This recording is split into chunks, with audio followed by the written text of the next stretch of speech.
The 2024 quarterback class is headlined by Caleb Williams, but NFL evaluators are chomping at the bit to get a look at North Carolina quarterback Drake Maye this upcoming 2023 season. Today, we're going to take a look at his profile and determine if he could be the next Justin Herbert, like they're saying. Let's get into it.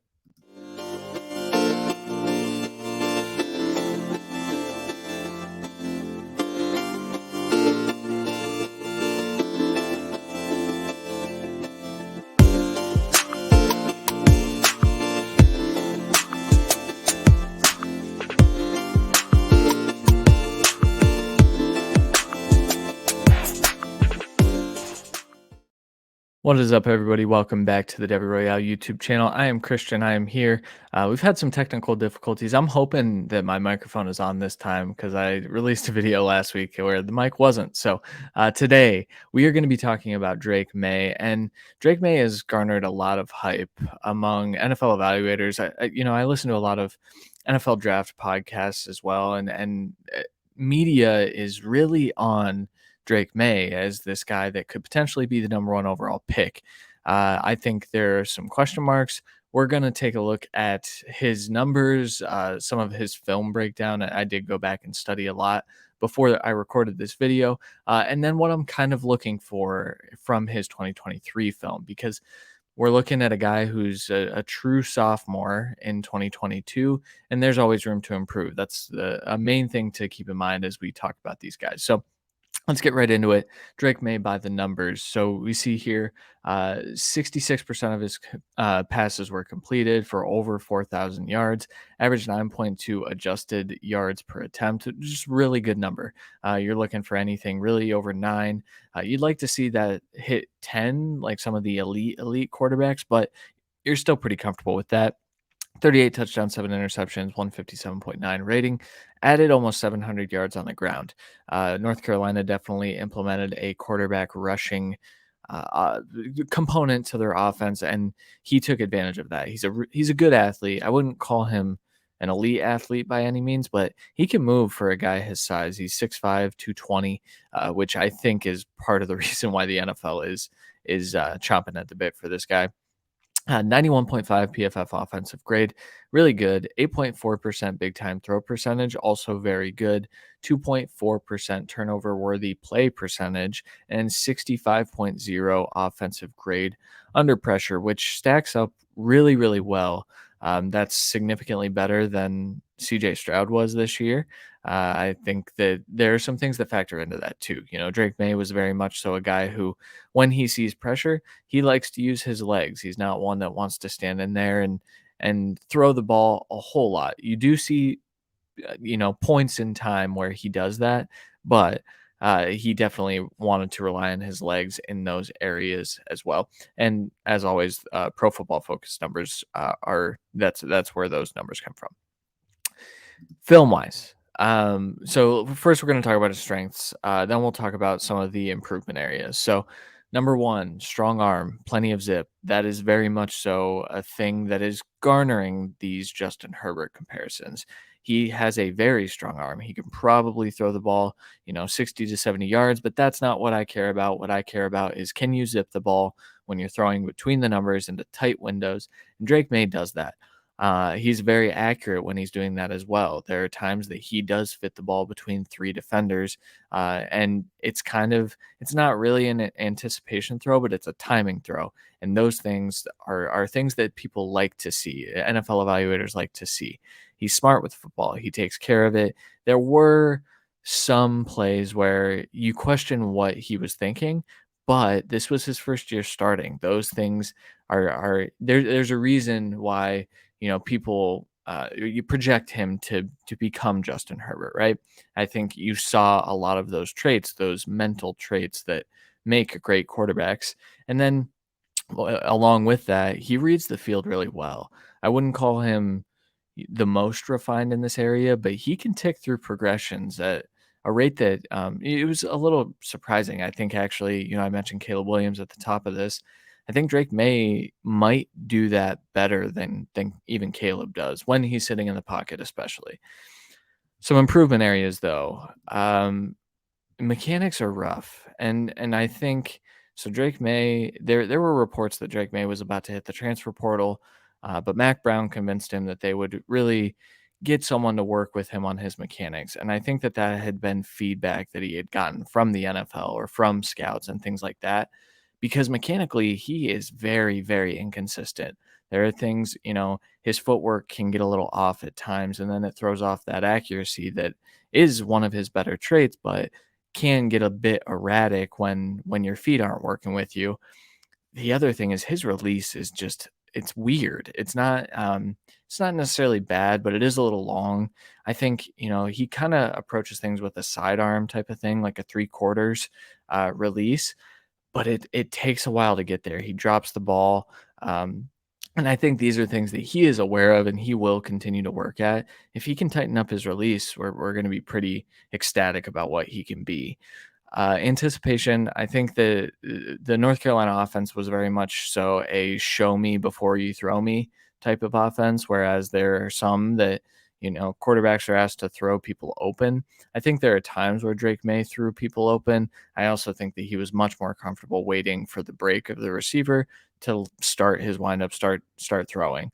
That's expected with a young quarterback. I think that more comfortability in the offense would be good. However, we'll talk about why that might not 100% happen in 2023. And then pocket comfortability. I think, he added a lot of rushing yards.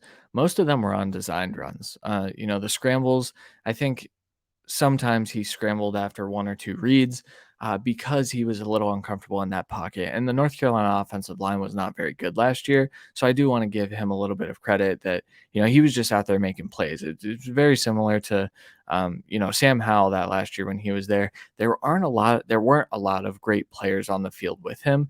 They definitely aren't these, Ohio State's, Alabamas, where there are just tons of great players all around them.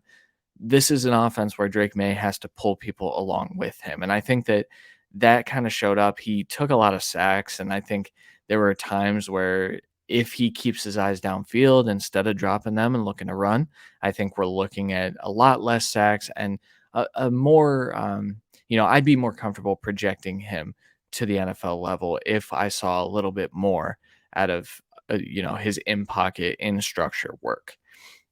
What am I looking for in 2023 though? Because like I said, this is a first year starter that played extremely well. And I don't want us to get hung up on these improvement areas too much. How will he look without offensive coordinator Phil Longo? Because Phil Longo took off. They decided that I think this was also a calculated thing because the Phil Longo offense, I think, is what prevented Sam Howell from being a top, day two pick at the very least. They brought in Chip Lindsey. So Chip Lindsey was the quarterback's coach before Longo left. I think a lot of the offense is going to transfer over, but and one of the questions I don't have on here is how will he look without Josh Downs? They brought in a transfer from Georgia Tech named Nate McCollum, who I think will step kind of into that Josh Downs role. And they do have some pieces around. They have recruited well at pass catchers. Not many of them have panned out yet, but I do think that there are some pieces there if those guys take a step forward. But I'm very interested to see what the Chip Lindsey offense looks like because I do think it'll be a little different. It will be asking him to do more quarterback things instead of the North Carolina ran a fake offense over the last few years. Drake Maye and Sam Howell definitely pulled it along. Can he tighten up his mechanics? That is the number one question for me. I should have flipped the order here. If he can tighten up the mechanics, we're looking at an easily top 10 quarterback. But really, right now, I think I'd be more comfortable saying that he's, a fringe first round guy. If he were in this class, I would have probably CJ Stroud, Bryce Young ahead of him. Anthony Richardson, I'd be debating, I think. But I think, when we talk about this 2024 quarterback class, it's been Caleb Williams and Drake Maye. I think it's Caleb Williams and then it's Drake Maye.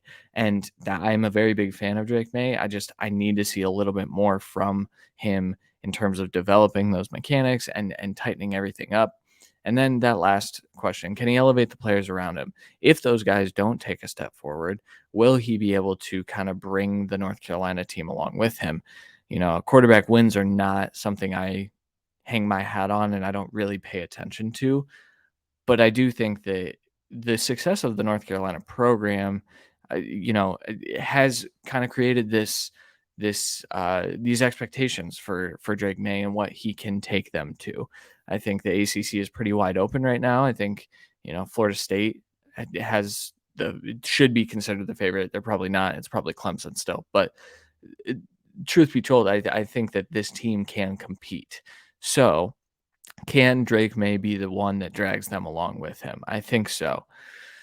The question that, that I asked in the title is he the next Justin Herbert? I think that's a very nuanced question because when Justin Herbert was in college, we had questions about him. He ended up panning out. He's a very smart kid. Drake May is a very smart kid, too. I think there were things about Justin Herbert's offense that kind of limited how people evaluated him. Now, tools wise, he was always there. Drake May is right there with him in terms of a big arm, accurate, sees the field well. But are we going to walk into, after Justin Herbert's sophomore year, everyone was talking about him the way people are talking about Drake May. Then he kind of dipped a little bit. And then that senior year, he was okay, but he definitely wasn't. There was a reason that Tua Tagovailoa was projected to go ahead of him for a long time. Drake May, I think, could be in the same situation. I hope we get 2 more years out of him at North Carolina just because I like chaos, and everyone has been pushing for this 2024 class to include him. But I think that he is trying to get out of there by fixing up those mechanics and things like that. Overall, this is a good player. I think, like I said, I'd have a fringe first round grade on him. I do want to see more consistency. I think the things that you don't normally see from a young quarterback, you do see with Drake May. And now, if the mechanics catch up and if the pocket comfortability catches up, then we're talking about a guy that, yeah, sure, we could probably talk about him going second overall, third overall, right behind Caleb Williams, because I don't think he has a chance to catch Caleb Williams. But let me know what you guys think of Drake May, and let me know who you want to see. We're going to start hitting these 2024 NFL draft, prospect profiles. I'm going to be hitting at least one a week. I've kind of moved on from the 2023 class. We talked about them for way too long this year, so I'm kind of on to 2024. So let me know who you want me to talk about. I'm trying to make sure that it is for next year's draft class, though. So if you guys have anyone, drop them in the comments. Make sure you like and subscribe. And as always, if you're interested, we do have a Patreon, patreon.com/the Devy Royale, where you can find more content. We've got, combined Devy rankings. We've got just flat out Devy rankings to give you more players. We have a 300 plus page college football manifesto. So if you're interested in any of that, go check that out. Outside of that, we'll talk to you guys next time. Thank you.